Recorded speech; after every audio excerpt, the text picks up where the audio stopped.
আলাইকুম। বাসায় কেউ না থাকলে তখন নতুন নতুন খাবার খাওয়ার একটা প্রবণতা মনের মধ্যে জেগে ওঠে ভীষণভাবে। ইউটিউব দেখে বহুবার বহু রকমের খাবার তৈরি করেছি, ইউটিউবে দেখতে অনেক সুন্দর দেখা যায়, কিন্তু রান্না করার পরে ওই নিয়মে সেটা আর খাওয়া যায় না। কিন্তু আজকে আমি আপনাদেরকে একটা দেখাবো নতুন রেসিপি, চিরাংশ খাবার বানানো। এটা অবশ্যই এখনো আজ পর্যন্ত কেউ হয়তো বানায়নি, আমি কারোর কাছ থেকে দেখিনি, তবে নিজে নিজে একটা বানাবো, খাওয়ার পর আপনাদেরকে বলবো কিরকম স্বাদ। সঙ্গে থাকুন। আমাদের এই চিরা অংশ তৈরি করার জন্য যেটা যেটা লাগবে সেটা হচ্ছে চিরা লাগবে, মরিচ, পেঁয়াজ এবং কিছু মাংস লাগবে। অর্থাৎ চিরার সঙ্গে মাংস লাগানোর পরেই তো চিরাংশ হয়েছে, যদিও নামটা আমার দেওয়া, কিন্তু আমি আশা করি যে এটা সুন্দর হবে। প্রথমে আমাদেরকে এতে কড়ার ভিতর তেল দিয়ে ভেজে নেবো, আমি সবই দেখাচ্ছি পর্যায়ক্রমে, আমার সঙ্গে থাকুন। আর আজকের রেসিপিটা আপনারা দেখে বাড়িতে ট্রাই করুন। চিরা চিরাংশ তৈরি করার জন্য প্রথমে যে কাজটা করবেন, এই যে কড়ার মধ্যে আমি কিন্তু তেল নিয়ে নিয়েছি। তেলটা অলরেডি গরম ফুটেছে। গরম হওয়ার পরে আমরা ওখানে কিছু পেঁয়াজ এবং মরিচ দেব। এটা আমি কেটেছি, যার কারণে একটু বড় বড় হয়েছে। পেঁয়াজ মরিচ একটু কুচি করে কাটতে বললে সবচাইতে ভালো হয়। এটা কিন্তু আপনারা ভাববেন না যে কি বলে ওই যে চিরা ভাজতেছি, এটা ভাজছি হচ্ছে আপনার চিরাংশ। আমার পেঁয়াজ এখানে কুচি করা আছে, পরিমাণ মতো দিয়ে দিলাম, আপনারাও পরিমাণ মতো দেবেন, দিয়ে একটু মরিচ পেস্ট একটু নাড়িয়ে নেবেন।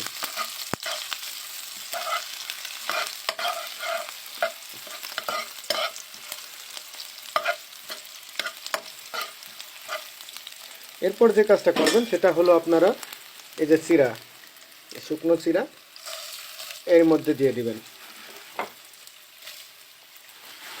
আপনার যতটুকু পরিমাণ লাগে। আমি একটু বেশি খাই, যার কারণে আমার একটু বেশি দিতে হবে। আমি পুরোটা দিয়ে দিলাম। এটা আমি এরপরে ভাজবো এভাবে।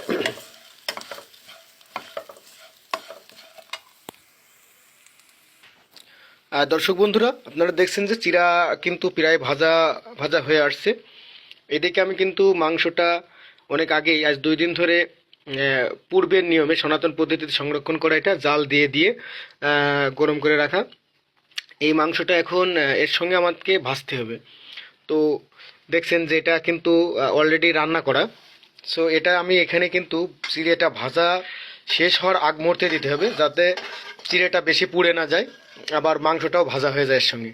তো আমি এখন এই মাংসটা এইভাবে একে আমি এখানে প্লেস করলাম। এতে এই মাংস রান্না থাকার কারণে এর যে মশলাগুলো গায়ে লাগে আছে সেটা আপনার এই চিড়ে কাজে লাগবে, আর অসাধারণ একটা ফ্লেভার শো স্বাদও পাবেন।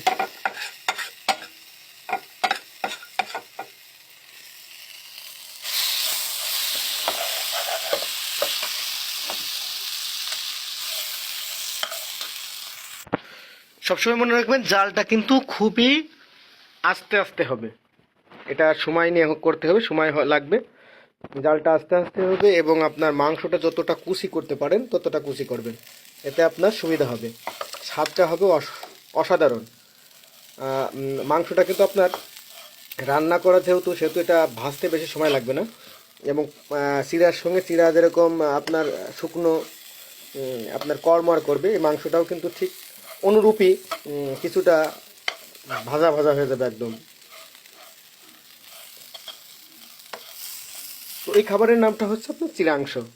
যদি এই খাবারের নাম আগে কখনো না জেনে থাকেন তো আমার কাছ থেকে জানেন, এটা আমারই দেওয়া নাম চিরাংশ। এটা আমি নিজেই তৈরি করলাম।